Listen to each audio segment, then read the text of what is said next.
Hello everyone, welcome to my YouTube channel RMC online तैयारी with royal group. हम लोग आज जीके के 5000 क्वेश्चन के सेट के जो है चौथा नंबर वीडियो स्टार्ट करने वाले हैं। तो देखिए, इसमें आप लोगों को जैसा कि इसके पहले 3 वीडियो अपलोड हो चुका है, सभी में इतिहास के, भूगोल के, राज्य व्यवस्था के, अर्थव्यवस्था के, खेल के तथा विज्ञान के क्वेश्चन समाहित हैं। चलिए आज का स्टार्ट करते हैं हम लोग वीडियो। क्या है आपका पहला नंबर क्वेश्चन, देखिए क्रोमोसोम की संरचना में कौन कौन भाग लेते हैं। तो क्रोमोसोम की संरचना में जो आपके हैं है ना, डीएनए और प्रोटीन भाग लेते हैं। डीएनए का फुल फॉर्म क्या होता है आपका, तो डीऑक्सी राइबो न्यूक्लिक एसिड होता है, ठीक ना। डीऑक्सी राइबो न्यूक्लिक एसिड होता है, इसे शॉर्ट में क्या बोलते हैं हम लोग, तो डीएनए बोलते हैं। नेक्स्ट है आपका अनुच्छेद 17 किस विषय से संबंधित है। तो अनुच्छेद 17 जो है आपका अस्पृश्यता से संबंधित है, जिसको अनटचेबिलिटी बोलते हैं, ठीक है। तो अनुच्छेद 17 किससे संबंधित है, तो अस्पृश्यता से संबंधित है, आप लोग याद रखिएगा।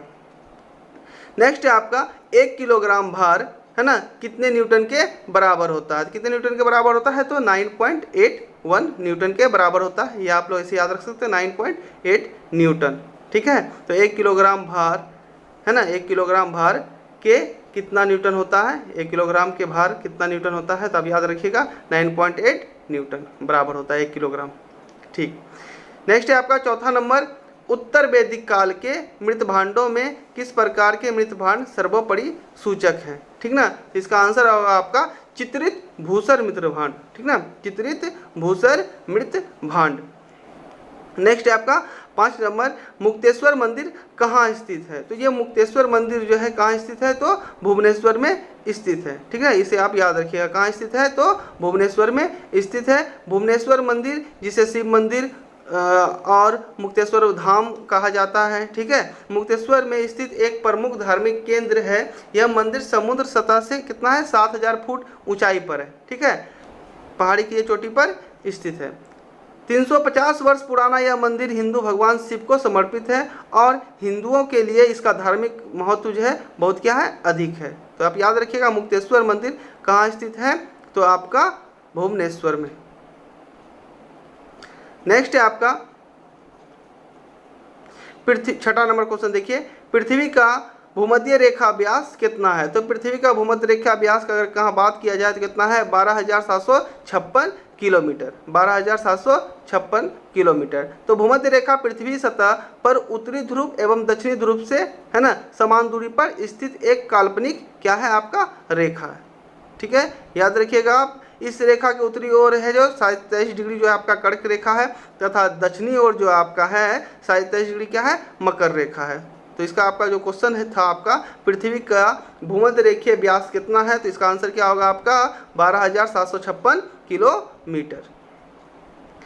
सभी क्वेश्चन को ध्यानपूर्वक देखते जाएं और याद करते जाएं, और हो सके तो सभी क्वेश्चन को नोट करके इसका डिटेल में पूरा कॉपी में नोट करें, ताकि आपको बढ़िया से इसका डिस्कस हो सके, बढ़िया से सभी का आपको मालूम चल सके आंसर कहाँ से क्या है।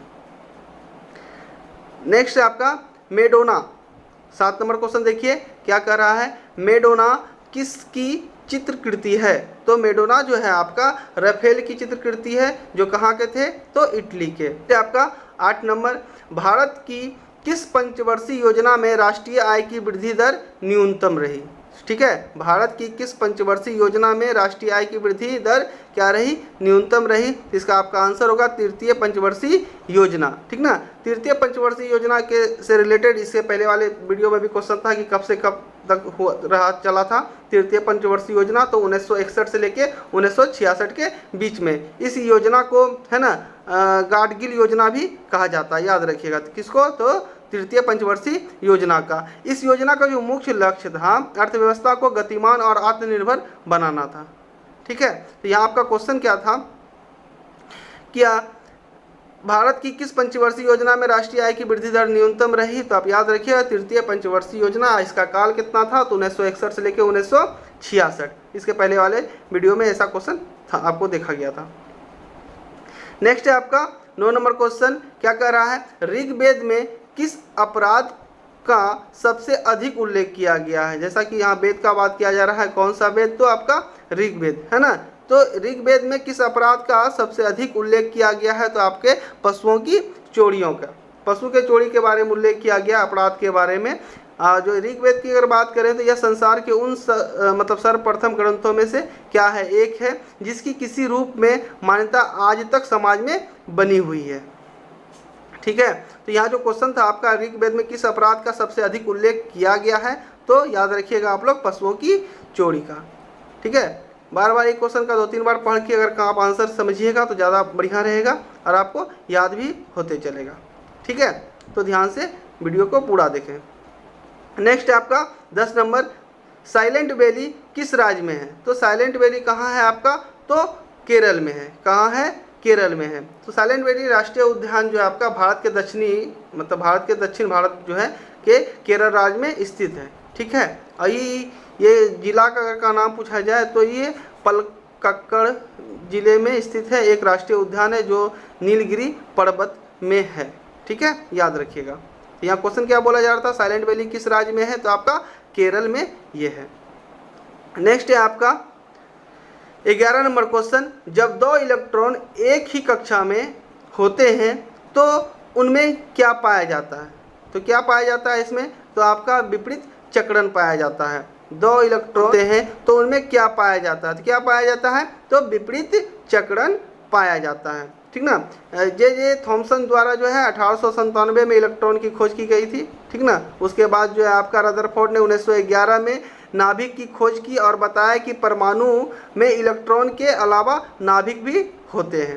तो यहाँ आपका क्वेश्चन क्या था, 2 इलेक्ट्रॉन एक ही कक्षा में होते हैं तो उनमें क्या पाया जाता है, तो विपरीत चक्रण पाया जाता है। नेक्स्ट है आपका 12 नंबर क्वेश्चन, देखिए किस अनुच्छेद में प्रेस की स्वतंत्रता वर्णित है? किस अनुच्छेद में प्रेस की स्वतंत्रता वर्णित है? तो ये आपका अनुच्छेद क्या है, आपका 19 है। कौन सा अनुच्छेद है, तो अनुच्छेद 19 है। अंतर्राष्ट्रीय प्रेस स्वतंत्रता दिवस हर साल जो है 3 मई को मनाया जाता है, ये आप याद रखिएगा। भारत में प्रेस की स्वतंत्रता भारतीय संविधान के अनुच्छेद 19 में भारतीयों को दिए गए अभिव्यक्ति की आज़ादी के मूल अधिकारों से सुनिश्चित होती है। ठीक है, तो याद रखिएगा आप लोग किस अनुच्छेद में प्रेस की स्वतंत्रता वर्णित है, तो आपका अनुच्छेद क्या था, 19। नेक्स्ट है आपका 13 नंबर क्वेश्चन, हैजा ठीक ना के जीवाणु की खोज किसने की थी? तो हैजा के जीवाणु की जो खोज की थी आपका किसने की थी, तो रॉबर्ट कॉख ने इसकी खोज की थी। किसने की थी, रॉबर्ट कॉख ने इसकी खोज की थी। कब की थी, तो 1884 में। ठीक ना, 1884 में ये जो है आपका हैजा के जीवाणु के खोज मतलब खोजा गया था। तो हैजा के जीवाणु की खोज किसने की थी, तो रॉबर्ट कॉख ने। नेक्स्ट है आपका क्वेश्चन, आर्यों का मुख्य व्यवसाय कौन सा था? तो आर्यों का जो मुख्य व्यवसाय का अगर कहाँ बात किया जाए तो क्या था, कृषि था। आर्य लगभग 1500 ईसा पूर्व एशिया से अफगानिस्तान के मार्ग से भारत आए थे। ठीक है, याद रखिएगा आप लोग, जो पॉइंट आपको बताया जा रहा है, हो सके तो आप लोग कॉपी में से नोट भी कर लें। आर्य लगभग 1500 ईसा पूर्व एशिया से है ना अफगानिस्तान के मार्ग से भारत आए थे। उन्होंने भारत में एक बड़ी उच्च कोटि की सभ्यता स्थापित की थी। ठीक है, उसके शासक प्रजा की इच्छा अनुसार शासन करते थे। समाज में महिलाओं का बहुत सम्मान किया जाता था, उन्हें पुरुषों के समान अधिकार प्राप्त थे। ठीक है, समाज में वर्ण विभाजन व्यवसाय के आधार पर किया जाता था, ना कि जाति के आधार पर। ठीक है, तो आप याद रखिएगा। तो यहाँ क्वेश्चन था आर्यों का मुख्य व्यवसाय कौन सा था, तो कृषि।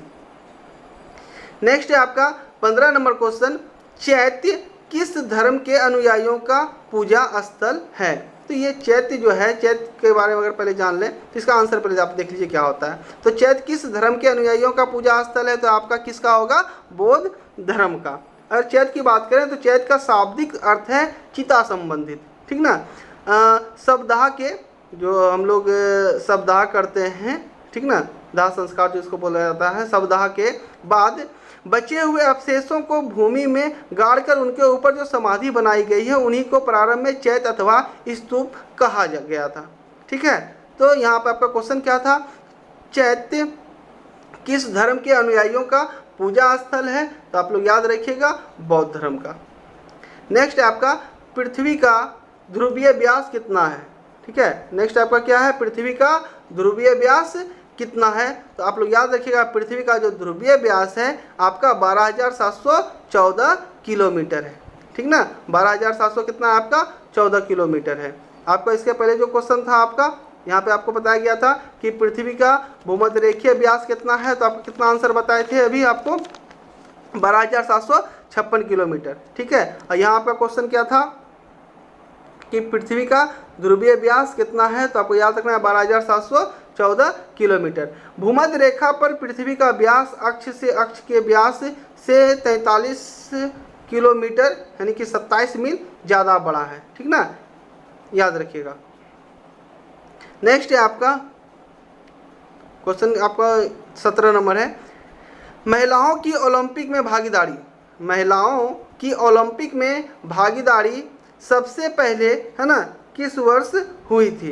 तो आपका ये हुआ था 1900 ईस्वी में। महिलाओं की ओलंपिक में भागीदारी सबसे पहले किस वर्ष में हुई थी? तो 1900 ईस्वी में हुई थी। तो इसके बारे में थोड़ा सा जान लीजिए। 1896 है ना पहले आधुनिक ओलंपिक खेल यूनान की राजधानी एथेंस है ना में 1896 में आयोजित किए गए। एक बार तो ऐसा लगा कि वित्तीय समस्याओं के कारण एथेंस से ये खेल निकलकर हंगरी की राजधानी बुडापेस्ट चले जाएगी। पहले यह तय हुआ था कि पहले आधुनिक ओलंपिक खेल 1900 में पेरिस में आयोजित होंगे। ठीक ना, तो आप याद रखिएगा, महिलाओं की ओलंपिक में भागीदारी सबसे पहले किस वर्ष हुई थी? तो आपका 1900 ईस्वी में हुई थी। नेक्स्ट है आपका 18 नंबर क्वेश्चन, योजनावकाश के कारण कौन सी पंचवर्षीय योजना देर से प्रारंभ हुई थी? योजनावकाश के कारण कौन सी पंचवर्षीय योजना देर से प्रारंभ हुई थी? तो ये आपका होगा चतुर्थ पंचवर्षीय योजना। चतुर्थ पंचवर्षीय योजना का जो आपका समय अवधि था 1966 से लेकर कब तक था? 1969 तक था। इन 3 सालों में कोई भी पंचवर्षीय योजना नहीं बनाई गई थी, बल्कि हर साल एक वार्षिक योजना बनाई गई थी और हर योजना में कृषि और संबद्ध क्षेत्रों के साथ साथ उद्योग क्षेत्र के समान प्राथमिक मतलब दी गई थी। तो आपको याद रखना है कि योजनावकाश के कारण कौन सी पंचवर्षीय योजना देर से प्रारंभ हुई थी? तो चतुर्थ पंचवर्षीय योजना। नेक्स्ट है आपका पुलकेशिन द्वितीय, है ना, बहुत इंपॉर्टेंट क्वेश्चन है आपका। पुलकेशिन द्वितीय ने हर्षवर्धन को पराजित कर कौन सी उपाधि है ना धारण की थी? तो परमेश्वर की। कौन सी उपाधि धारण की थी? परमेश्वर की। इसके अलावा जो है ये जो है कौन कौन से उपाधि धारण किए थे? तो ये सत्याश्रय की, है ना, श्री पृथ्वी वल्लभ की, परमेश्वर तो आपको बता ही दिए हम। ठीक ना, तो ये जो थे सम्राट भारतीय इतिहास के एक महान शासक माने जाते थे। इनका जन्म जो है कर्नाटक में हुआ था, ये भी आप क्या याद रखिएगा। ठीक, नेक्स्ट है आपका 20 नंबर, बौद्धों का तांबो मठ। बौद्धों का तांबो मठ किस राज्य में है? तो ये है आपका हिमाचल प्रदेश में। ठीक ना, कहाँ है? याद रखिएगा, आपको याद रखना आपको कि बौद्धों का तांबो मठ किस राज्य में स्थित है? तो आपका हिमाचल प्रदेश में। ठीक ना, ये तो आपको बता दिए। 19 नंबर, पुलकेशिन द्वितीय ने हर्षवर्धन को पराजित कर कौन सी उपाधि पाई थी? तो परमेश्वर की। और बौद्धों का तांबो मठ किस राज्य में स्थित है? तो हिमाचल प्रदेश में। सभी क्वेश्चन को आप लोग ध्यानपूर्वक देखिएगा, याद कीजिएगा। यह हमारा चौथा था वीडियो, इसी प्रकार से सही वीडियो आते रहेगा। ठीक है, ये था हमारा चौथा वीडियो। अगर आप लोगों को वीडियो पसंद आए तो वीडियो को लाइक करें, शेयर करें, हमारे चैनल को सब्सक्राइब करें, ताकि आपको जैसे वीडियो अपलोड हो आज का नोटिफिकेशन आपको मिल जाए। बेल आइकन को दबा लीजिएगा। ठीक है, थैंक यू।